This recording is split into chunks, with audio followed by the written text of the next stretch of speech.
आपका मेरी चैनल में स्वागत है। शामलाजी गुजरात राज्य के अरवली जिले में स्थित है। यह राज्य के प्रसिद्ध धार्मिक स्थलों में से एक माना जाता है। शामलाजी मंदिर गुजरात के 3 विष्णु धाम मंदिरों में से एक है और बाकी 2 मंदिर द्वारका और डाकोर है। शामलाजी एक प्रसिद्ध वैष्णव तीर्थ स्थल है। शामलाजी का मंदिर भगवान विष्णु को समर्पित है। शामलाजी का मंदिर वैष्णव संप्रदाय के भक्तों के लिए आस्था का केंद्र है। यह मंदिर मिश्व नदी के किनारे पर स्थित है।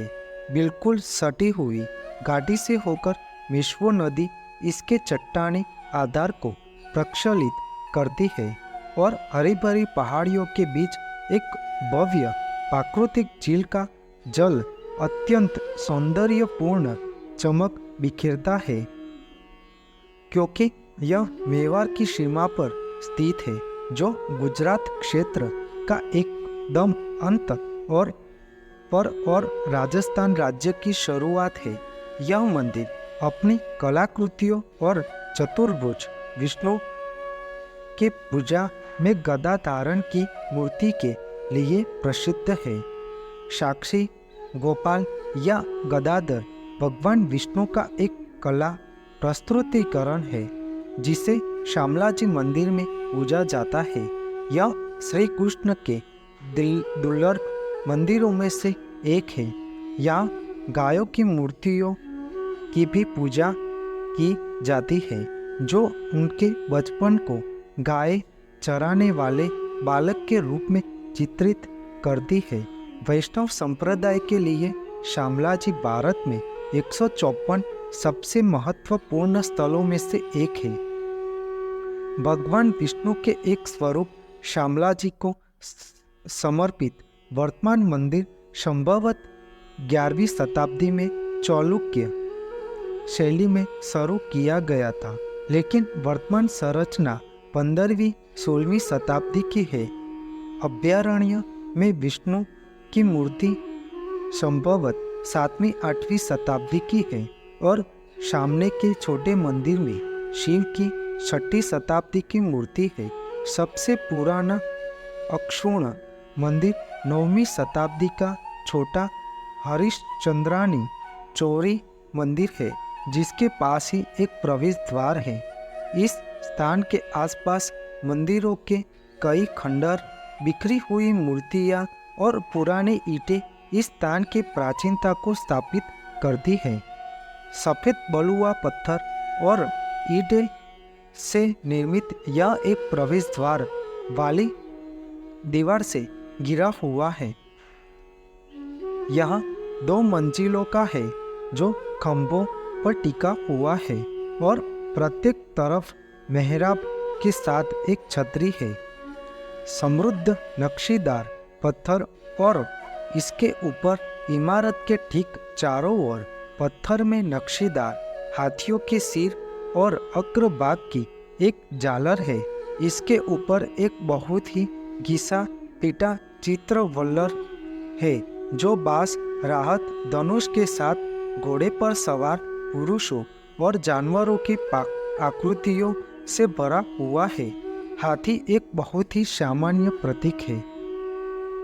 ऊपर उल्लेखित झालरदार भित्ति चित्रों के अलावा बाहरी दीवार पर हर 2 कोणों के बीच उभरे हुए अर्ध प्रचंड हाथियों की बड़ी आकृतियां हैं और प्रवेश द्वार के सामने द्वार के दोनों ओर एक विशाल हाथी की मूर्तियां है।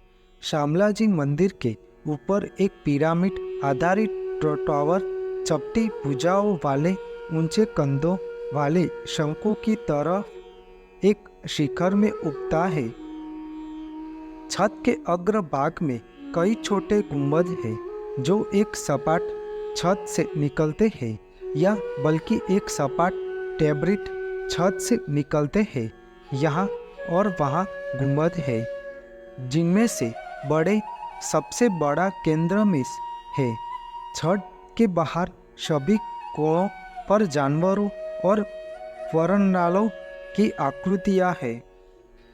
दीवारों पर महाकाव्य महाभारत और रामायण के कुछ दृश्य है।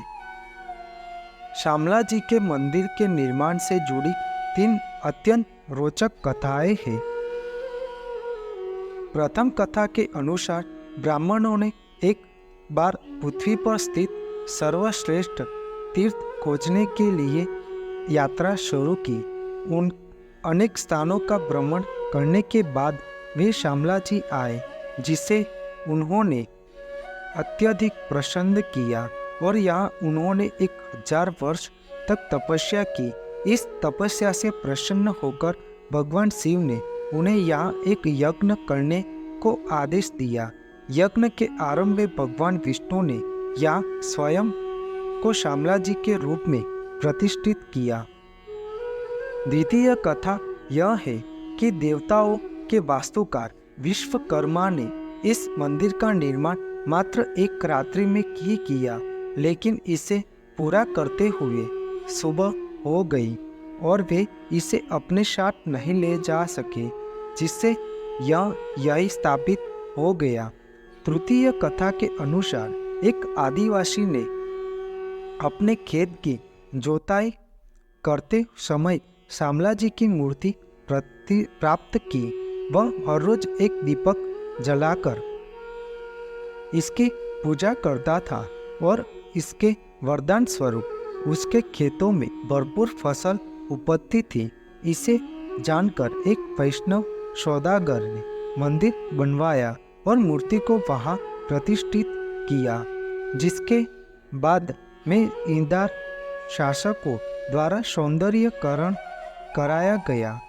श्यामला जी का मेला कार्तिक की पूर्णिमा से शुरू होकर 15 दिनों तक चलता है।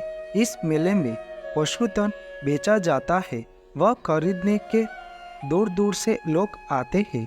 श्यामला जी के मेले रंजनियु रे पेजनियु वह गीत बहुत प्रसिद्ध है। इस क्षेत्र में रहने वाले गरासिया भील आदिवासी समुदाय भाव भक्ति से इस मेले का लुत्फ उठाते हैं और आनंद करते हैं। भगवान श्यामला जी भक्तों की हर मनोकामना पूर्ण करते हैं। लाखों श्रद्धालुओं मंदिर में दर्शन करने के लिए आते हैं।